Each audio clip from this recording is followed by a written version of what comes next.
Bienvenue à tous, c'est bien Métropole Hebdo qui profite encore du joli plateau des rencontres ciné-montagne qui se sont déroulées cette semaine sur notre antenne. On est ravis de vous retrouver dans cette situation de grave crise sanitaire. Vous le savez, les équipements métropolitains qui accueillent du public sont fermés. Par exemple, la patinoire Pôle Sud qui, elle, pourtant venait juste de rouvrir. Elle reste ouverte pour une exception, l'idée d'accueillir les brûleurs de loups qui n'ont pas disposé de leur glace encore en travaux depuis quelques mois. Ils ont été malades il y a quelques jours du Covid-19. Ils ont retrouvé la forme. Ils retrouvent leur patinoire en attendant de retrouver leur public. Reportage Lina Badreddine. D'abord, ils avaient la possibilité de s'entraîner, mais pas sur leur glace fétiche.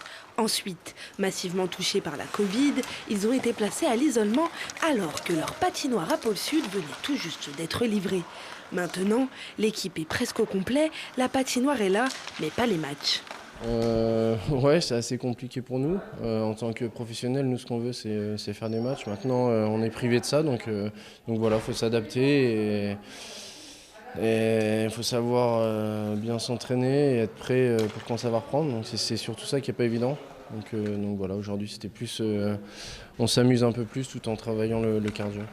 C'est sûr qu'en général, quand tu es hockeyeur, tu t'entraînes pas avec des objectifs, des buts, tu sais quand tu vas jouer, etc. Là, c'est un peu particulier, mais voilà, on s'adapte, on est là pour s'entraîner, faire notre boulot et on écoute les consignes, puis après on jouera quand on jouera, quoi.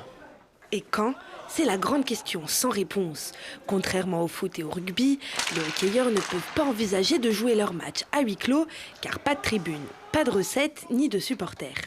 C'est pas évident parce qu'on ne sait pas trop dans quel moment on va avoir le feu vert pour jouer. Pour moi, c'est important qu'on travaille sur les choses qu'on voulait voir à un match, puis en même temps que les gars ils s'amusent, qu'ils ne pensent pas juste on joue pas, ça va être long. C'est pour ça qu'on essaie de s'ajuster côté-là, qu'après chaque entraînement, au moins, on a fait le maximum. Car oui, cette fois-ci, tout va quand même mieux, contrairement au premier confinement durant lequel les champions de France étaient privés d'entraînement collectif. On a la chance de pouvoir rester ensemble et de pouvoir venir s'entraîner tous les jours, donc malgré le confinement. Donc voilà, on est chanceux sur ce coup-là, donc à nous d'en profiter et de garder ce lien qu'on a et de le travailler un peu plus tous les jours. Pour garder le rythme, de la bonne humeur donc, mais surtout des mises en situation de match pour se tenir prêt lors de la reprise de la compétition, même si la suite de la saison est encore floue. Et il faudra bien sûr se tenir au courant, par exemple ici sur notre antenne, pour connaître la suite des événements. Aucune des patinoires ne souhaite accueillir de match à huis clos dans toute la Ligue Magnus pour l'instant.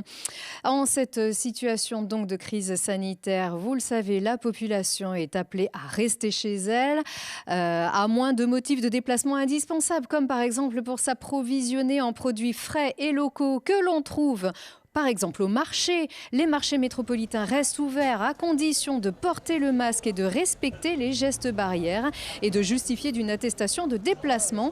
On n'y trouve pas de produits manufacturés. Un décret autorise l'ouverture de commerces alimentaires ou la vente de graines, semences et plants d'espèces fruitières ou légumières considérées comme essentiels. Les transports en commun, eux, également circulent, à condition bien sûr de porter le masque. Seuls les titres de transport ne sont pas en vente à bord des bus, par exemple. Allez, adaptez-vous comme vous le pouvez, restez chez vous si vous pouvez. Nous, en tout cas, on se retrouve la semaine prochaine. Au revoir.